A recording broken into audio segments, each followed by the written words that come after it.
When a government listens to the people, it's not witchcraft. It's not a coup.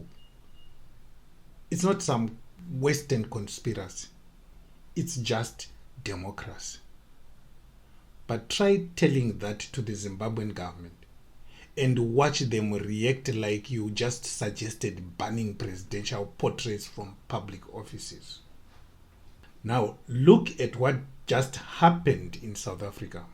A real-time demonstration of what democracy can do when political leaders realize they are not gods and voters are not livestock.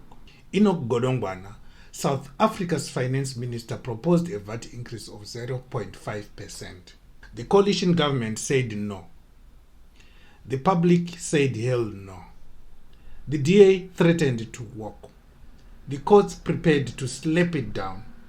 Trade unions called it injustice. And guess what? The government backed down. Let's pause here for a moment. Did you hear what I just said? The government backed down. They didn't say, let's beat the people into submission. They didn't unleash riot cops in full gladiator gear. They didn't concoct some patriotic nonsense like austerity is a sign of national maturity. They backed down because that's what happens when voters actually matter. When power doesn't mean dictating people's suffering, but managing it with their consent. Now, let's take a long, bitter look at Zimbabwe. Because while South Africans were out there winning against a tax hike, Zimbabweans are still suffocating under laws they never asked for, policies they never debated, and taxes that were dropped on them like thunderbolts from a very angry, very unaccountable God. Let's begin with the infamous 2% tax introduced by Professor Mthuli Ncube in 2018. No consultations, no hearings, no pilot project, just a statutory instrument, SI 205 of 2018, boom, dropped on the people of Zimbabwe from the sky like a financial plague. Suddenly, every electronic transaction had a 2% target. Buying bread, 2%. Sending your go-go 100 rands, 2%. Paying for school fees, 2%. And if you dared complain, you were accused of sabotaging the economy or being a keyboard activist. Did the government listen? Of course not. They told us the tax would finance development. What did we get?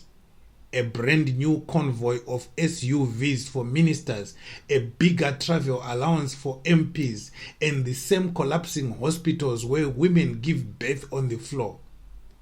That tax remains in place today, a daily reminder that in Zimbabwe, consent is a luxury only politicians can afford.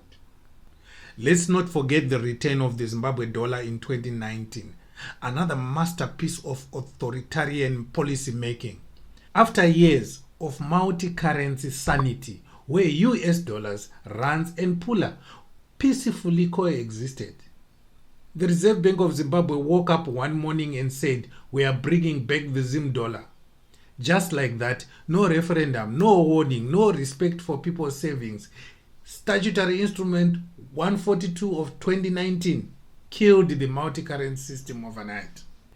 People who had saved in US dollars found their accounts frozen, converted to RTGS at a rate that made absolutely no sense.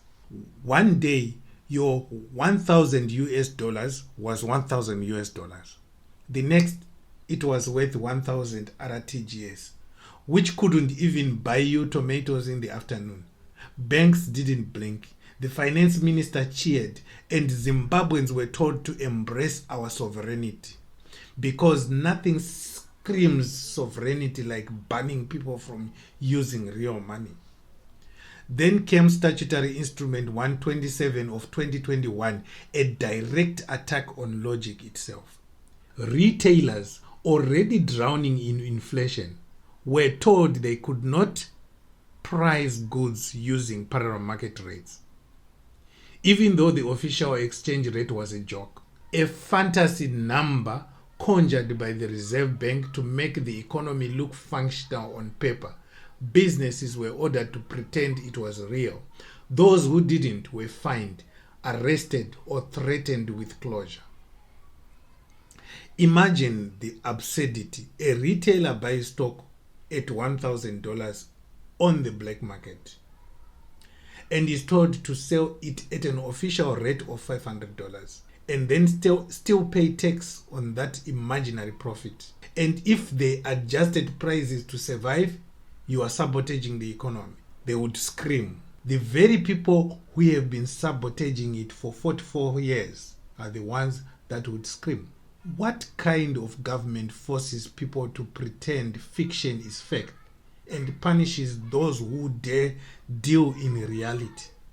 And while we are at it, how about Statutory Instrument 33 of 2019 that retrospectively declared that all USD balances in banks were actually RTGS even before the Zim dollar was officially back? It was like the government saying, we know you had real money, but we have decided it was fake all along. An economic smash and grab excused in broad daylight. Zimbabweans have been forcibly dragged through fuel price hikes, electricity tariff increases, passport fee spikes, civil service salary cuts, and currency auctions that are less transparent than a witch doctor's calabash. And every single time, the pattern is the same. Statutory instrument first, explanation later, if any explanation ever comes. Let's not forget that even up to now, government doesn't accept its own currency for passport processing. Try to name one unpopular policy in Zimbabwe that was stopped because the people didn't want it. You can't. Not because people didn't protest. They did. Not because people were not angry. They were. But because the regime doesn't care. It governs through arrogance, not consent. Let's go back to the South African situation. There, the national budget itself was under threat of being voted down. That's not just democracy.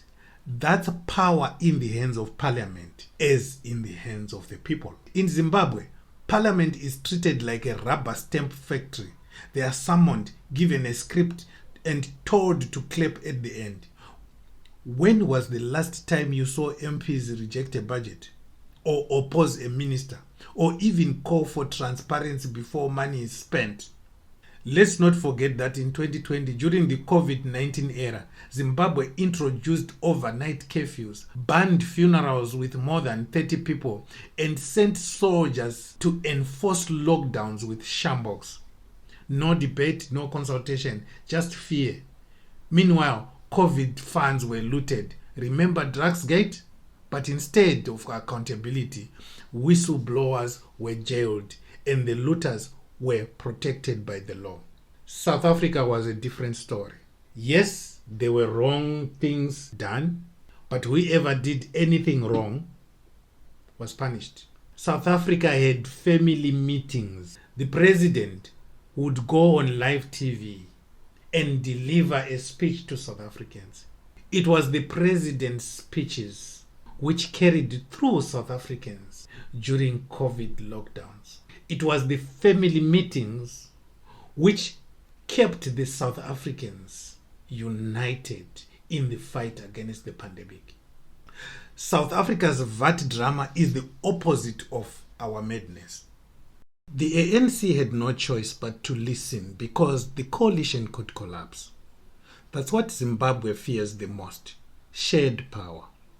Because shared power means accountability. It means you have to explain why your policies are hurting the people. It means parliament can say no. It means courts can intervene. It means voters can punish arrogance. Zimbabwe's rulers want power without questions. They want to pass laws in the dark, implement policies without scrutiny, and punish anyone who dares ask why. That's not leadership. That's dictatorship with a diploma. And as the ANC popularity slips below 30%, you see them panicking, scrambling to win back trust, which is exactly how democracy should work. When voters are angry, politicians should fear. In Zimbabwe, voters are told to keep quiet and be patriotic. When anger rises, so do the arrests. So if you are in Zimbabwe and you wonder why your leaders never backtrack, it's because you don't have a coalition government. You have a monopoly. And monopolies don't negotiate. They impose. They don't explain. They threaten. They don't lose votes. They rewrite laws to prevent that. But democracy is coming, whether through the ballot, through boycotts, or through stayaways. And God forbid, through an armed struggle. Because you can only push people so far. Even the 2% tax has an expiry date.